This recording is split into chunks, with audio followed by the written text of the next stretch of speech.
영혼의 쉼터를 방문해 주신 여러분 반갑습니다. 이정길 목사입니다. 오늘은 로마서 10장 17절 믿음은 들음에서 나며 들음은 그리스도의 말씀으로 말미암느니라는 말씀으로 은혜를 나누기 원합니다.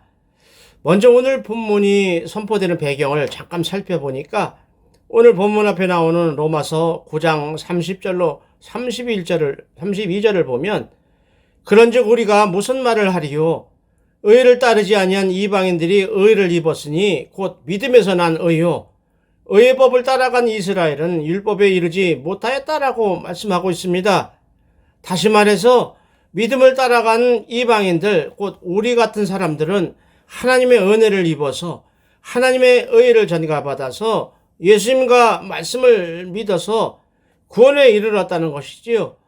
그런데 정작 유대인들은 믿음이 아니라 율법을 따라가서 구원에 이르지 못했다는 말씀으로 받아야 할 줄로 믿습니다. 그래서 32절에서 그 이유를 다시 설명을 하십니다. 어찌 그러하냐라고 말씀하십니다. 어떻게 그렇게 될 수가 있느냐는 말씀이시죠. 이는 그들이 믿음을 의지하지 않고 행위를 의지함이라고 말씀하고 있습니다. 다시 말해서 자기들의 행위나 공로로 구원받을 수 있을 거야 라고 했지만 실패했다는 말씀이 있죠. 그래서 로마서 10장 9절로 10절을 보면 믿음에 대해서 설명을 해 주십니다. 내가 만일 내 입으로 예수를 주로 시인하며 또 하나님께서 그를 죽은 자 가운데서 살리신 것을 내 마음에 믿으면 구원을 받는다라고 말씀하고 있습니다.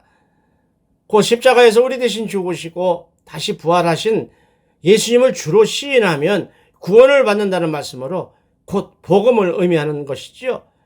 그리고는 다시 한번 또 강조하십니다. 사람이 마음으로 믿어 의에 이르고 입으로 시인하여 구원에 이른다라고 선포하십니다. 그런데 오늘 본문 바로 전에 있는 16절에서는 그들이 다 복음을 순종하지 않았다라고 책망합니다.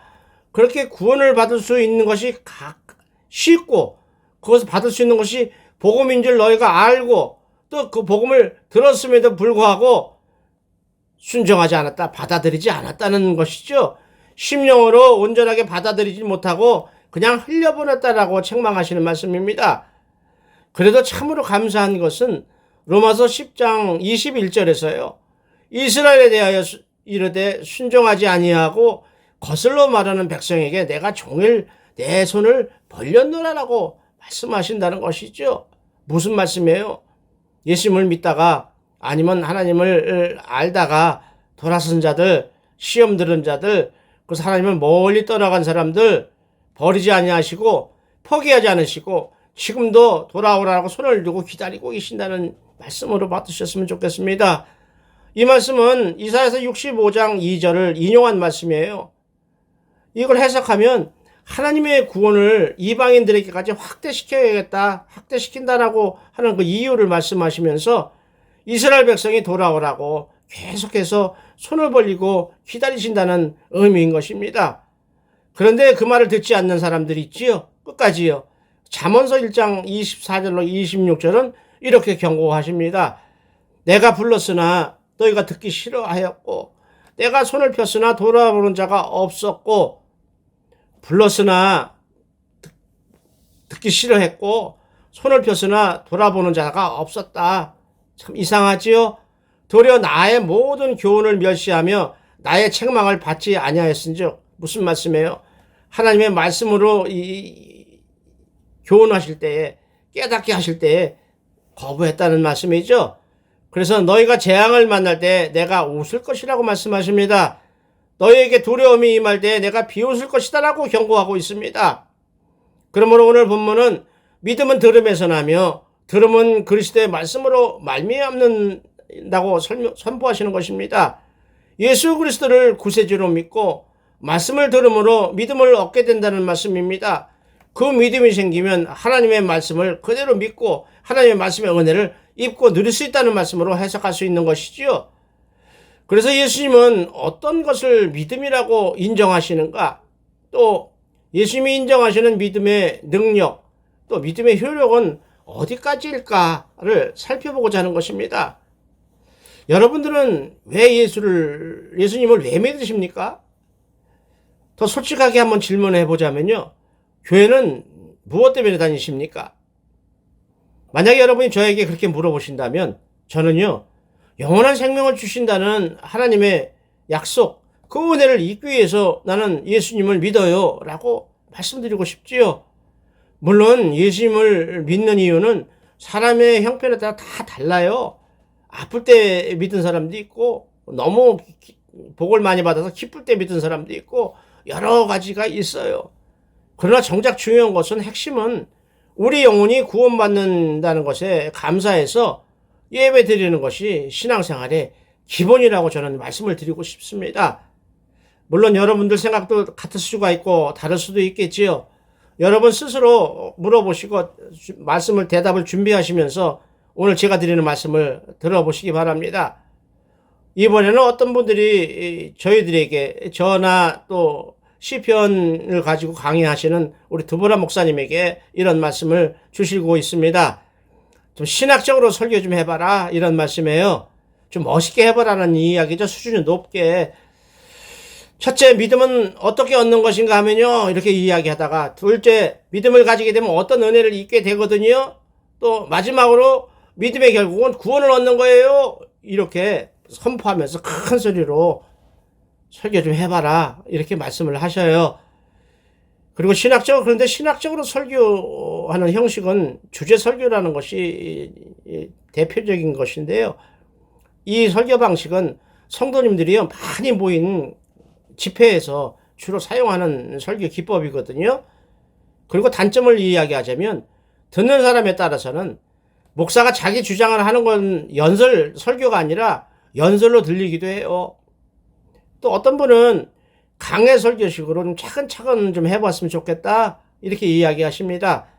성경을 각 절마다 쭉 읽고 또 해석하고 그러니까 이렇게 해야 돼요. 또 한 줄 읽고 해석하고 이렇게 하세요. 이렇게 반복하는 설교 형식이에요. 신학교나 주일학교에서 선생님이 반 아이들하고 성경 공부할 때 주로 이렇게 많이 하지요. 근데 강해 설교 참 좋은 설교거든요. 성경을 이해하기가 쉽고. 근데 듣는 이에 따라서는 설교처럼 들리지가 않아요. 공부하는 거요. 공부하는 것처럼 강의로 들릴 때가 많아요. 이렇게 설교는 각 방법마다, 기법마다 장점이 있는 반면에 단점 또한 있어요. 그래서 저는 어떻게 여러분들하고 영혼의 쉼터에서 설교를 했으면 좋을까? 물론 신학교에서 강의할 때 또 설교할 때 또 틀리지요. 근데 여러분들하고 이야기할 때는 저는 하나님이 이런 마음을 주셨거든요. 첫 번째 방송 인사할 때 말씀에도 그렇게 들어있지만 하나님께 기도하면서 말씀을 읽으면서 묵상을 하지요. 그러면 하나님이 내 백성들에게 이 말씀을 이렇게 전했으면 좋겠다라는 마음의 감동을 주시지요. 그러면 그 마음을 전하는데 주제 설교 아니면 강해 설교 이거보다는 그냥 구역 식구들끼리 오손도손 둘러앉아서 차도 마시면서 이야기하는 거예요. 그런 소그룹이나 구역 예배 같이 그런 분위기가 저는 참 저의 정서에 맞아요. 그러므로 저는 마음에 상처 있는 분들, 믿음이 잘 자라지 않는 분들, 수십 년간 신앙생활을 했는데도 믿기지가 않는 분들이요. 구원에 대해서 가물가물해지시는 분들이요. 그 몸이 연약해서 교회 나가지 못해서 듣지 못하고 예배에 자꾸 참석 못하시는 분들을 대상으로 해서 하나님이 주시는 말씀을 하나님은 이렇게 말씀하셔요. 이렇게 위로를 주셔요. 또 이렇게 세우신다고 회복시켜 주신다고 약속하셨어요. 이런 것을 하나님의 마음으로 최대한 받아서 전하고 싶은 것이 저의 마음이라는 것을 이해해 주셨으면 감사하겠습니다. 그래서 우리가 읽은 로마서 10장 17절은 믿음은 들음에서 나며 들음은 그리스도의 말씀으로 말미암는다고 선포하고 있습니다. 그러므로 믿음이란 세상에서 얻을 수 있는 것이 아니라는 것이 판명되었습니다. 인간이 노력해서 얻을 수 있는 것이 아니라는 것이 확인이 되었습니다. 또 인간이 땀 흘리고 훈련하거나 또 만들어 볼 수 있는 그런 것이 아니라는 것이 확인되었습니다. 눈에 보이지 않는 영적이라는 것이죠. 하늘에서 주시는 것이라는 것입니다. 따라서 성경은 믿음은 들으면서 난다고 선포하시는 것이지요. 다시 말해서 우리가 성경을 읽다가요. 성경을 깊이 읽다가요. 매일 읽던 그 성경이고 그 말씀인데도 불구하고 어느 날 갑자기 성경의 눈에 확 꽂히지요. 마음에 딱 꽂혀요. 그래서 콸컥 눈물이 쏟아져 나옵니다. 코끝이 시큰해집니다. 그러면서 하나님의 음성이라고 하는 우리 마음을 두들기시는 방망이질 치시는 책망이 되었던 위로가 되었던 은혜가 되었던 그것이 우리 심령에 확 물밀듯이 채워지기 시작합니다. 그것을 들음이라고 말씀을 들음이라고 우리가 이해할 수 있겠습니다. 아니면 우리 지금 여러분과 만나고 있는 영혼의 쉼터 이 방송처럼 우리가 얼굴을 마주 대하지는 못하지만은 얼굴을 바로 보지는 못하지만은 예수님의 은혜 안에서 예수님의 사랑 안에서 전파를 통해서 하나님의 말씀을 주고받을 때 하나님께서 주실 줄로 믿습니다. 그러므로 들음은 그리스도의 말씀으로 말미암는다고 하시는 것입니다. 그러면 어떻게 해야 그 믿음을 얻어서 우리가 드리는 기도가 빨리 응답될 수 있을까? 이렇게 생각하게 되는 거죠. 왜냐하면요. 믿음이란 예수님의 말씀을 들을 때 생긴다고 성경은 말씀하고 있기 때문이지요. 그리고 또 한 가지, 그렇다면 예수님이 과연 누구시길래 그분의 말씀으로 말미암아 믿음이 생긴다고 하는 거지? 라는 질문이 생기게 됩니다. 그냥 어떤 분들처럼 그냥 교회 다니면 구원받는 거지 뭐 그렇게 복잡하게 이야기하냐 그렇게 말씀하시지만 어차피 오늘 이양 본문이 나왔으니 한번 살펴보는 것도 좋겠습니다. 한번 들어보셔요. 여기서 제가 다 아시는 거지만 한 가지 중요한 것을 말씀드리고 싶어요. 말씀이요. 우리들이 말씀 이렇게 말씀하죠. 아, 내가 오늘 말씀을 받은 것 같아. 말씀을 읽다 보니까 아니야, 기도 중에 하나님이 이런 말씀을 나에게 주셨어. 이렇게 이야기하는 여러 가지가 있어요. 설교도 말씀도 있고.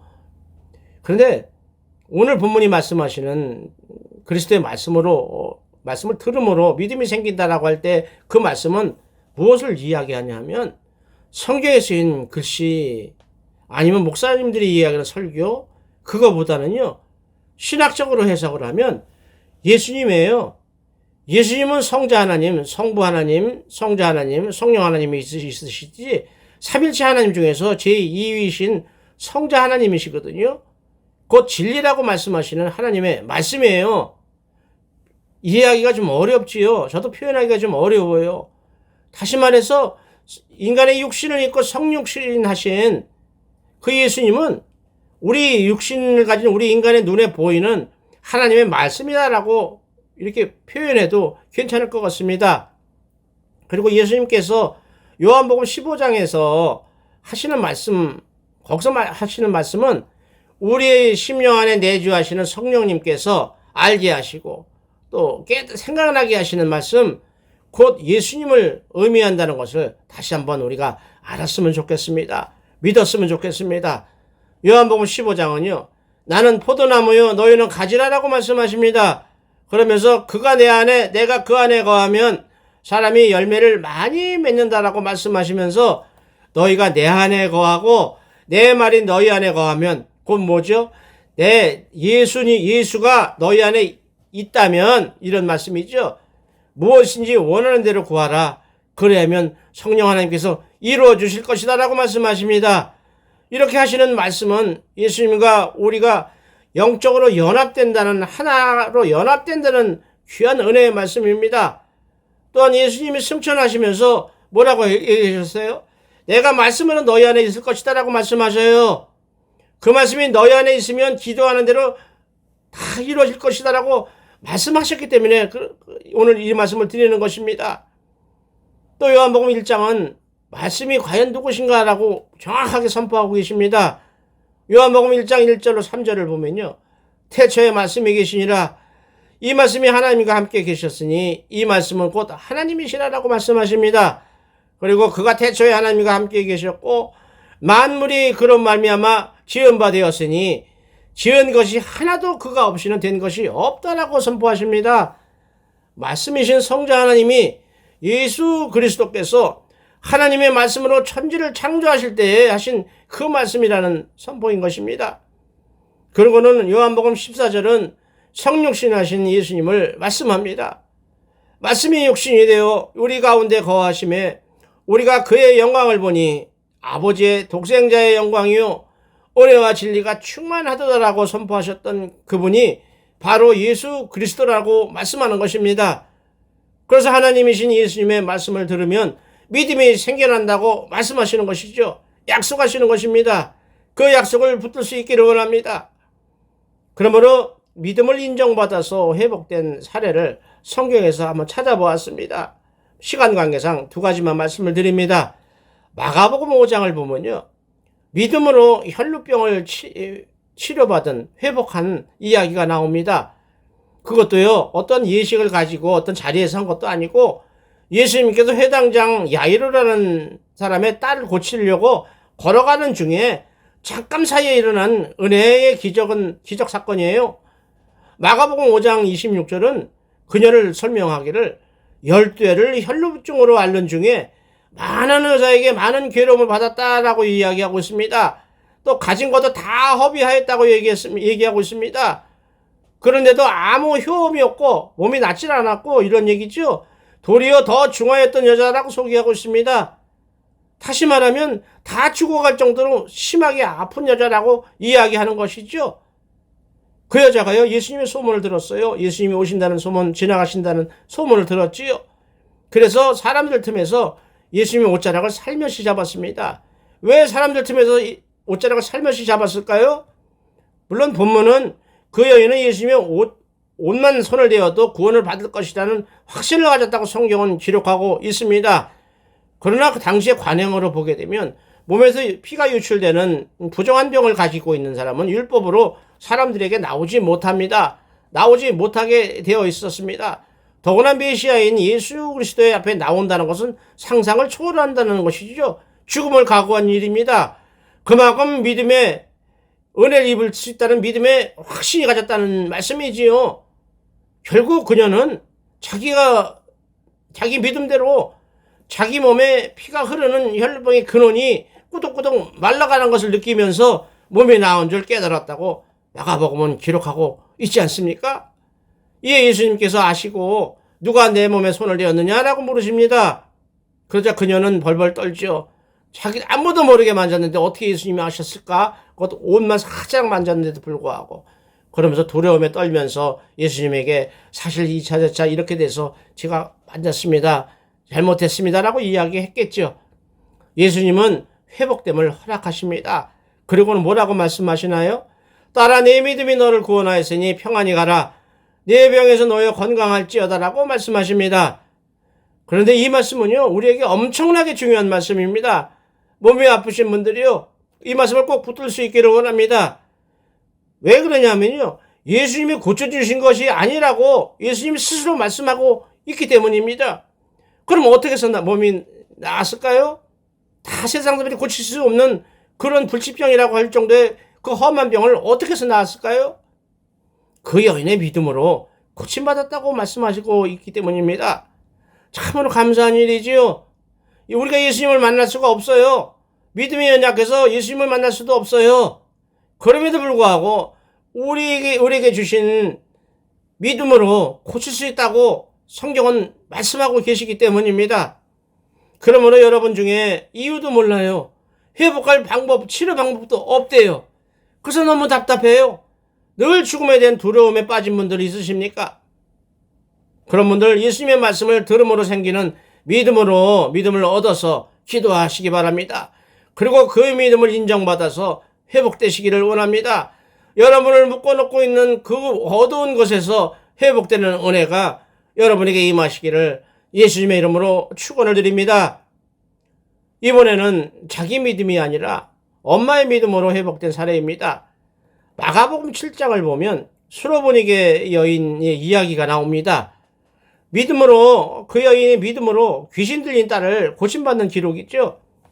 여러분은 이 사건을 읽어보면서요, 성경 어디에 예수님께서 이렇게 까칠하고 차갑게 말씀하시는 적이 있으셨나 아십니까? 만약 여러분에게 이렇게 말씀을 하신다면 여러분 끝까지 기도할 수 있겠어요? 아니면 아이고 안 낳고 말아 라고 불평하면서 은혜 구하기를 포기하시겠습니까? 이겨내야지요. 그래도 엎드려야 합니다. 참아내셔야 합니다. 왜 그러냐면 오늘 본문을 보시면 알게 될 것입니다. 오늘 본문을 보면요. 더러운 귀신 들린 어린 딸을 가진 수로보니게 여인이 예수님이 오신다는 소문을 듣고 찾아와서 예수님 앞에 엎드립니다. 그는 유대인도 아니에요. 헬라인 중에서도 아주 이방 여자 수로보니게에 사는 여인이라고 했습니다. 그런데 예수님이 여느 때 같으면 곧바로 안수하시고 낫게 하셨을 터인데 이번에는 그렇게 하지 않으셨어요. 왜 그랬을까요? 저는 아마도 그 여인의 믿음을 테스트하기 위해서 그러시지 않으셨나 라고 봅니다. 그래서 조금 전에 제가 말씀드렸죠. 우리도 끝까지 기다려야 된다는 말씀이 바로 이 말씀입니다. 그래서 우리가 드리는 기도가 응답이 혹시라도 더디더라도 우리는 믿음으로 기다릴 수 있어야 할 것입니다. 그래서 이제 예수님이 참으로 듣기에 민망하고 서운한 말씀을 하십니다. 그 여인에게 말씀하시기를요. 자녀로 먼저 배불리 먹게 할지니 자녀의 떡을 취하여 개들에게 던짐이 마땅치 아니하니라라고 말씀하십니다. 뭐예요? 나는 내 자녀들에게 줄 떡을 개들한테 던지지 않아. 이런 얘기예요. 유대인이 아니므로 관심이 전혀 없다는 것으로 들릴 수도 있지만 더 심한 표현이죠. 그 여인에게 개라고 말씀하셨어요. 개요. 여러분 같으면 어떠셨을 것 같아요? 예수님이 이렇게 말씀하신 적이 없었거든요.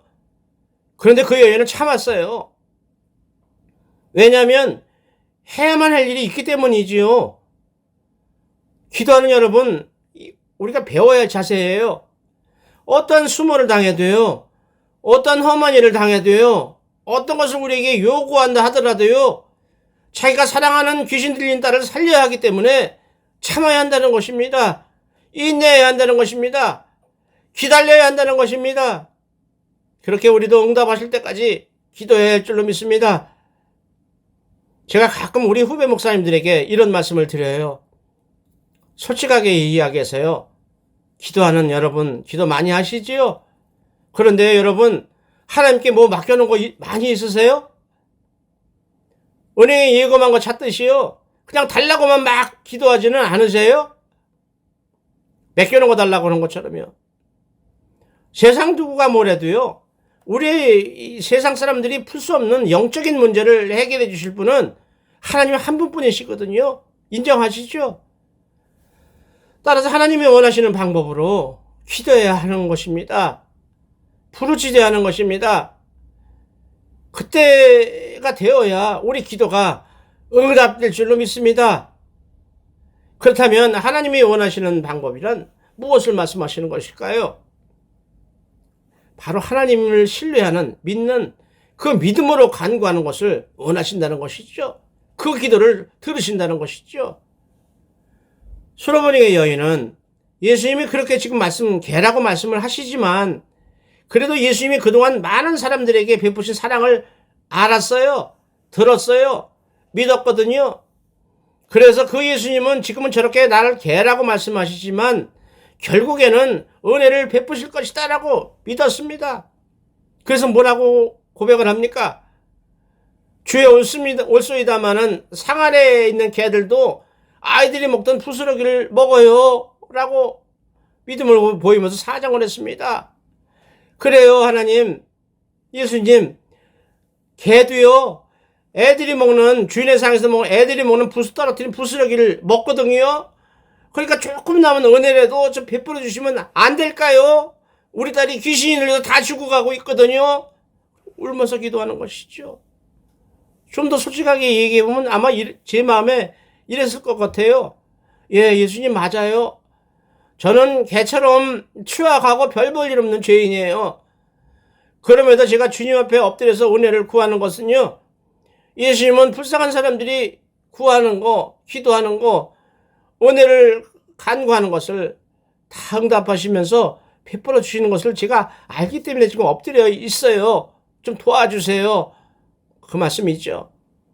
우리에게도 이런 마음, 절실한 마음, 절박한 마음이 기도하는 여러분들 속에 있어야 할 줄로 믿습니다. 그랬더니 어떻게 되었어요?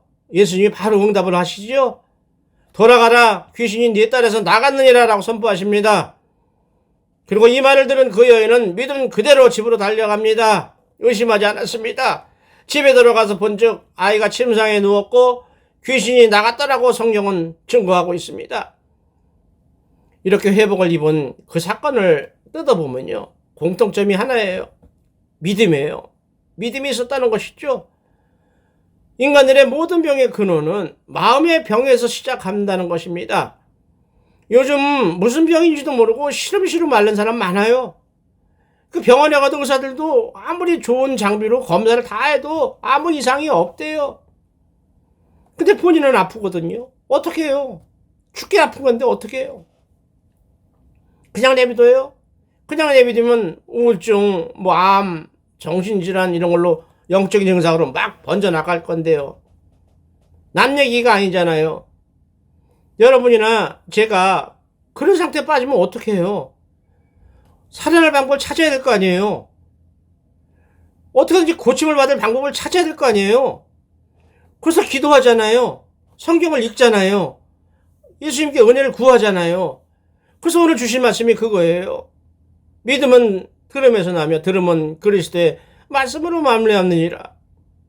따라서 믿음으로 혈루병 여인하고 수르보니의 여인이 은혜를 입었으니 너희도 믿음으로 기도하라, 이 말씀이십니다.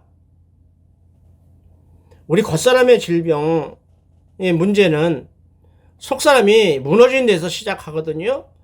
따라서 오늘 본문처럼 우리 속사람이 예수님의 말씀을 들음으로써 믿음이 생기면 그 믿음을 붙잡고 기도하게 될 것입니다. 그리고 그 믿음의 기도는 연약한 우리 몸의 질병이나 우리의 모든 문제를 해결하는 은혜를 입게 해줄 것입니다. 기도와 관련된 야고보서 4장 13절 16절을 제가 요약을 해보면 제가 읽어드릴게요. 너희 중에 고난 당하는 자가 있느냐? 그는 기도할 것이요. 즐거워하는 자가 있느냐? 그는 찬송할지니라. 너희 중에 병든 자가 있느냐? 그는 교회 장로들을 청할 것이요. 그들은 주의 이름으로 기름을 바르며 그를 위하여 기도할지니라. 믿음의 기도는 병든 자를 구원하리니 혹시 죄를 범하였을지라도 사하심을 얻으리라. 의인의 간구는 역사하는 힘이 큼이니라 라고 증거하고 있습니다. 의인의 간구라고 말씀하셨습니다. 의인이 누구입니까? 하나님에게 죄사함을 받은 사람, 예수님을 구세주로 영접하고 말씀을 들음으로 믿음을 얻어서 기도하는 하나님의 사람들, 여러분들이겠지요. 우리로 말하면 신방 예배를 생각하면 이해가 쉬울 것 같습니다. 우리가 연약한 분들, 몸이 아프신 분들, 또 힘든 일을 당하신 분들 신방을 가게 되면 찬송부터 하지요. 준비 찬송이라고 해서 찬송을 뜨겁게 합니다. 우리 마음을 하나님께 열어드리는 것이죠. 연다는 것은 뭐죠? 하나님을 하나님으로 인정한다는 우리의 자세이지요. 그러고 나서 인도자가 하나님의 말씀을 봉독하든지 함께 합독을 하든지, 그러고 나서 목사님이 짧게 말씀을 설교를 하시면 그 말씀 속에서 주시는 은혜를 입고 나서 우리가 통성으로 기도하든지 대표자가 기도를 하지 않습니까? 그럴 때 우리가 오늘 예수님께서 하신 말씀을 기억할 수 있기를 원합니다. 제가 다시 한번 읽어드릴게요. 딸아, 네 믿음이 너를 구원하였으니 평안히 가라. 내 병에서 놓여 건강할지어다 라고 허락하신 것을 붙잡을 수 있기를 원합니다. 믿음으로 당신들이 갖고 있는, 여러분들이 갖고 있는 모든 문제를 해결할 수 있다라고 예수님께서 말씀하셨기 때문입니다. 오늘 보면은 예수님의 말씀을 들음으로 믿음이 생긴다고 선포하셨습니다. 아까도 말씀드렸죠.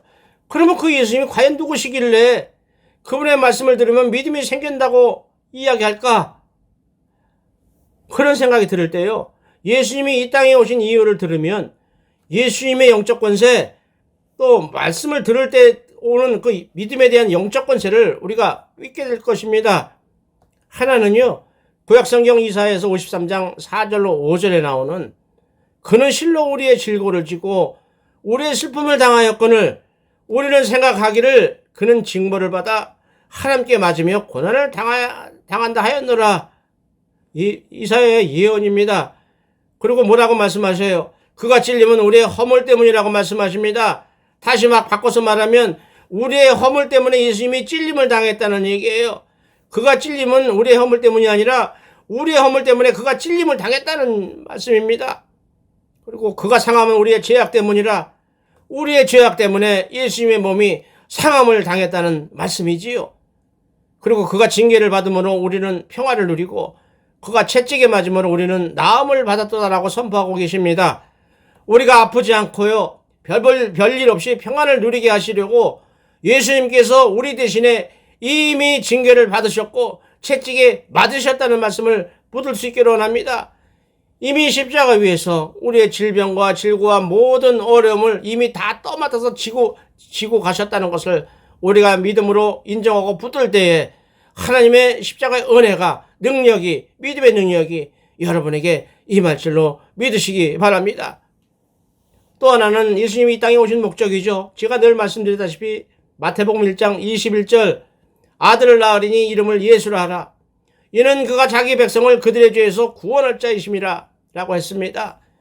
우리 죄의 대가를 자기 몸소 치르시고 우리를 구원하시기 위해서 오셨다는 말씀이죠.